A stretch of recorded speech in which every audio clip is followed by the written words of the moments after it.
Hello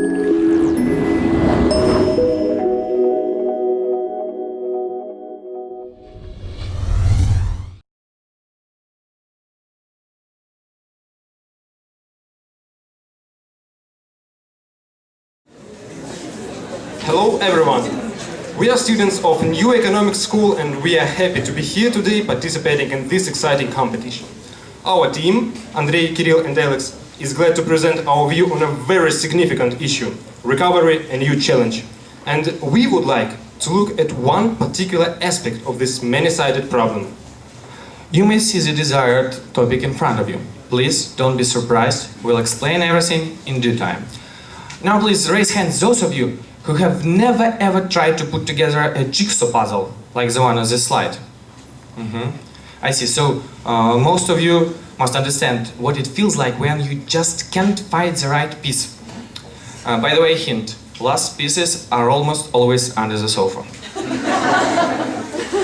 As we see it, politicians worldwide face a new challenge, solving a puzzle of post-crisis recovery, with different pieces meaning different directions of economic policy.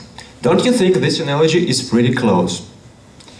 And when a puzzle seems to be solved, something may be missing. That's why today we would like to focus as what we believe to be the missing piece of the puzzle in the legislation worldwide and specifically Russia.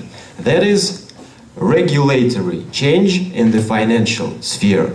Now, let Alex give you the outline of our presentation. In the next 10 minutes, we'll attempt to show you why we're so obsessed with the idea of regulatory change in the financial system of Russia. To begin with, we'll explain why the regulation is crucial to post-crisis development. Then, we will see what other countries do about regulation. And finally, we'll consider what can be done in Russia. Okay, let us start then. The world economic crisis is labeled with the year 2008 in the minds of the general public. Meanwhile, economists can't even agree about whether the crisis has ended or not. Anyway, whether it has ended or not, the crisis presented us with lots of obvious challenges. Inflation, unemployment, stagnation, pension system problem, but we would like to focus on not so obvious, latent problem of change in the financial regulation. Why is it important, you may ask? We believe that the financial regulation can be the missing piece of the puzzle. And the reason for the importance is that we can use the invaluable practical experience of the last 2 years to prevent similar problems in the future. Sophisticated system of financial regulation has several important benefits. Let's take a deeper look. First of all, you have to understand that regulation is not a panacea, so it won't prevent future crises completely. But, as presented on this slide, the consequences of economic bubbles would be milder, not so devastating. As an example, you might remember that one of the reasons the latest crisis was so severe was that there were too many subprime mortgages, which wouldn't have happened under adequate financial regulation. The next point is that financial regulation improves the speed of reaction on critical happenings. During hard times, it's not so easy and not fast to pass the decree through the parliament. That's why it would be more efficient to determine correct actions in advance, to be prepared. Finally, for countries which are not the major financial center, it is of vital importance to have strict and detailed financial legislation to be able to attract foreign investment. We hope we've managed to convince you that financial regulation is critical to countries' development.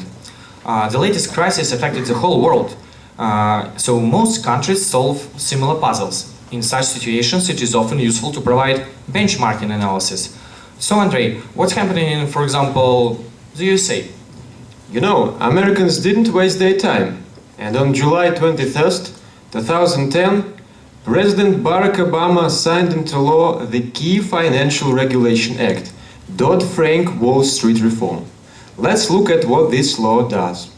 First, it creates Consumer Financial Protection Bureau to ensure that American customers get clear and accurate information to shop for financial products, and no one gets fooled by deceptive practices of investment banks or hedge funds. Then, it substantially raises transparency for exotic financial instruments, by eliminating loopholes that allowed risky and abusive practices.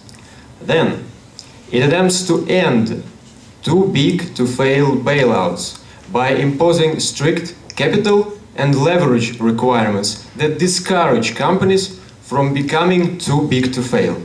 And finally, it addresses systemic risks through creation of new advanced warning system that will act to identify companies, products and activities before they threaten the stability of the whole economy. That's what Americans did about regulation. Now that we know about the USA, I wonder about the other side of the Atlantic. Kirill, what about Europe? Actually, no regulation act has been adopted in the European Union yet, but there is really hot discussion about it in the parliament and in the mass media. Even the movement was created in its support. It is called Europeans for Financial Reform. Contrary to the US case, much of the attention in Europe is dedicated towards the vertical and horizontal coordination between the member states. In fact, much has been done already, but even more awaits the attention of policymakers. Dozens of regulatory proposals were made by influential, respectable and outstanding economists. And when we use words like outstanding and influential, we really mean it. Just take a look at who have already presented advice about financial regulation. Previous chairman of the Federal Reserve System, current head of the Fed, another previous Fed boss, recent Nobel laureate. Oh, and there's more. There is a number of prominent economists who have various ideas on this matter. So here we have discussed what other countries are doing and are planning to do about financial regulation. But obviously we and you are more interested in Russian state of affairs. So what about not Chinese, but Russian puzzle? You know, Russian government took a wide range of short-term actions during the peak of the crisis. But what about financial regulation? This slide gives you a pretty good idea of what happened in Russia. You see, changes were minor. There were only a few of them, and they were pretty uncoordinated. That's not what we call sound financial reform. Hey guys, are you sure that we have the same puzzle as others? Maybe Russia has completely different problems. For instance, it is well known that the latest crisis was caused by the over-reliance on complicated derivatives. And the corresponding market in Russia is vanishingly small, so we have not much to regulate. Yes, such an opinion really persists in the public, unfortunately. You may ask, what is wrong about it? First, careless use of derivatives was only one of many underlying causes of previous crises. And second, today's finances are evolving very fast, and it's crucial to learn how to regulate it before it gets big. We don't want to make the same mistakes twice, and you? We hope not. And finally, the dream about International Financial Center in Moscow can be realized only in case of significant regulatory change. Okay, guys, it sounds reasonable. I see that financial regulation is really necessary for us. But what's the problem? We have already seen dozens of interesting ideas made by respectable economists. So we may just copy them and this will be a solution. Why not? Not so easy. Actually, every country has its own special path to success. And they say the devil is in details, especially for Russia. You may remember what Winston Churchill once said. Russia is a riddle wrapped in a mystery inside an enigma. And it is really Russia has already made the mistake of copying suggestions. We all remember the beginning of the 90s, when rather sensible reforms were put into action without careful preparation. And those were hard years. We can't be so blind this time. Yeah, guys, it sounds reasonable. Financial regulation seems to be a very challenging task. And there are some popular questions. What suggestions could be applied? Who could be involved in this work? How to enact this law? How to put it through political elite and make it popular in the general public? We will try to provide answers to these questions. First of all, what to do and who will do it. We believe the answer is the same. we suggest that academic advisory board be set up.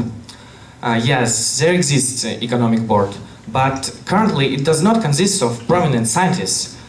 And what we need here is the smartest minds in the academia, the smartest minds in the profession. Because the main task of a new board will be mainly to identify what is best specifically for Russia. They would adapt some, and invent some propositions. The third question, how to achieve, probably does not have a simple answer. Without the political will, it is hard to imagine actions taking place. But we can raise the awareness of average man in the street.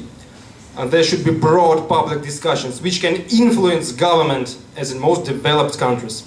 As for man in the street, a few days ago, Russian Ministry of Finance signed a new government program to raise the financial literacy in Russia. So we have seen that financial regulation is crucial for us, and though being a hard task, it is manageable. Okay, to sum up the talk. One of the greatest virtues of the human mind is its ability to forget. Still, not always it is a blessing. Sometimes we just cannot afford ourselves to have a short memory. So, what is it exactly that we need to remember from today's presentation? First, it is realization, understanding of the problem. A change in the financial sphere in Russia is necessary. Then, we should think about the ways to achieve this desired outcome. For example, by using benchmarking. And academic board of advisors will certainly help. Also, we need to involve general public into the discussion of the burning issues. We believe that we found the missing piece of the puzzle. We are grateful for your attention. References are on the next slide. Thank you.